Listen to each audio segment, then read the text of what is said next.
Magandang araw sa inyo mga kabayan. Naku, sa wakas, ako'y bumili na rin ng baboy. Ang karne ng baboy na yan, pork liempo, kambayado. O, di ba mga kabayan, pork belly. Ay sus, marsi po. Tayo gagawa ng masarap na luto na rin. Panuorin ninyo mga kabayan. Ho, talagang ako'y naniniwala naman talagang clear na ang karning baboy ngayon. Hindi papabinta sa palengke pagka hindi talaga malilinis at talagang may sakit ang mga baboy. Ay, wala na ho. At talagang binilhan naman natin. Iwala naman ako sa aking kasagpe, kabayan. Kabayang Deyo. Tinlasan. Ayan na ho. O, talagang ring ating gagawa ng masarap na luto ngayong are. Medyo maiksi lang rin ating video ngayong are mga kabayan. Gusto ko lang mapakita sa inyo ng mabilis.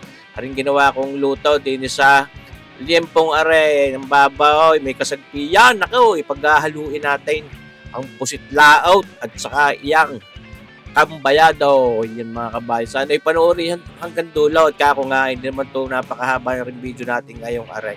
Sana maibigan ninyo at kayo makasubok din magluto ng papagarne o kahit papagayaon mga kabayan. Nakita nyo baga sari-sariwa ng baboy. Ito na namang aray.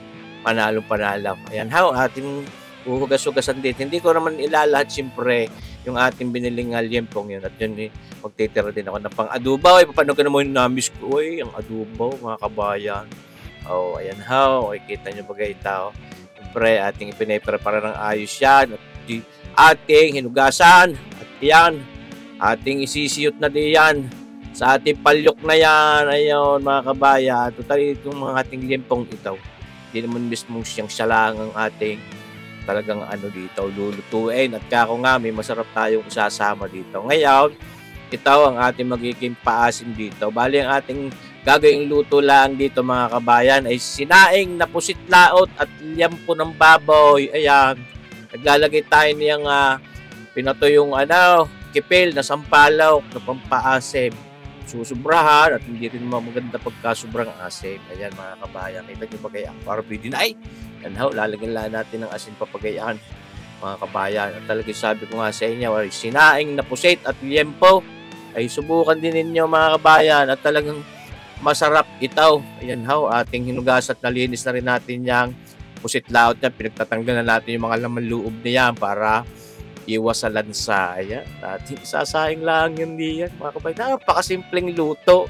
Kaya ako nga sa inyo, kayang-kaya nyo din lutuin. Hindi naman mga sinaing. Hindi nyo pa naluluto. Gusto ko lang ipakita sa inyo. Hindi ko alam kung may nakasubok na sa inyo magluto ng papagarne. Hindi ko sigurado. Pero aywan ko din. Basta naibigan ko magsaing ng pusit laot at liempo yan. Ating dinagdagan ng asin mga kabayan. Siyempre, sa mga gayang sinaing dapat matapang-tapang ang alat. At yan naman hindi natin pakakaramihan ng sabaw. Sapat lang yung sabaw na yun para mapalambot ang ating liempo at yung pusit at may matirang patis. Ito, marasi po. Sasarap naman ng patis ng mga sinaing. Yan. Ating tinakuluban at ating isasalang na yung ating palyok na yan. Dito sa ating lutoang are. Ayan ha, mga kabayan. Kita nyo baga. So, maya pala malalamta ka na. Itong napakabisa din pagsasahig sa mga palyaw. Mayroong aftertaste yan. Mga earthy flavor. Ayan ho, ating bibisitahin. Aba, ay nakutukutungan. Paano? Gusto ko makita kung may impurities. At yan ay nang matanggal natin. Pero tinanggal ko na rin mga kabayan yung ating impurities na hindi ko na lang pinakita sa inyo. Yan ho, kulo-ang na yan. Mga kabayan, pahangangin natin yan para mapalambot din natin ang puset. Pero ayaw ko din masyadong talagang lambot na lambot ang puset. At nako, nakakaumay. Gusto ko may ligat din yan, mga kabayan. Oh, kapo ay talaga namang yama. Kita nyo na bagahong itsura at sino-shortcut na ang video. At may simpleng luto lang. Halos luto na itong ating sinaing na pusit laot at liempo ng baboy. Oh, so marcy po. Pagka hindi kayo napaanlires din sa lutong are ay ayawang ko naman. Inyong subukan mga kabayan at sinasabi sa inyo hindi ako mapapahiya sa inyo. At talagang napakasarap na rin. Ako'y naglalaway. Alam mo, tunay na. So, sa ating binabalik-balik lang para talagang ma-distribute yung lasa, talagang malinamnam, mga kabayan. So, yan, ating nitimusan kung talagang sakto-sakto na yung alat. Yung dami ho nung pinakapatis na yon ay sakto din lang mga kabayan. Kako hindi naman yung sinigang. Yan ang ahaw, luto na, pinatay na natin ang apoy.